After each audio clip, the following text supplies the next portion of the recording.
চলেন প্রত্যেক দিনই তো ইসলামিক ভিডিও শুনি, আজকে না হয় আমাদের প্রিয় নবী হজরত মুহাম্মদ সাল্লাল্লাহু আলাইহি ওয়াসাল্লামের একটা হাদিস শুনে যায়।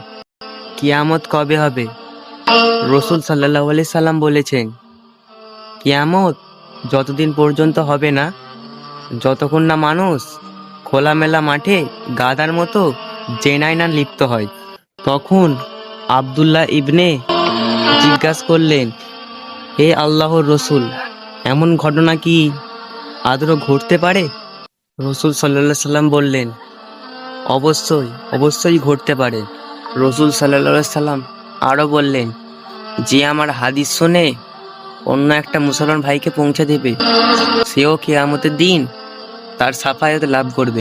জীবনে তো অনেক নাচ গানের ভিডিও শেয়ার করেছি, আজকে না এই ভিডিওটি শেয়ার করুন, অনেকের উপকৃত হবে।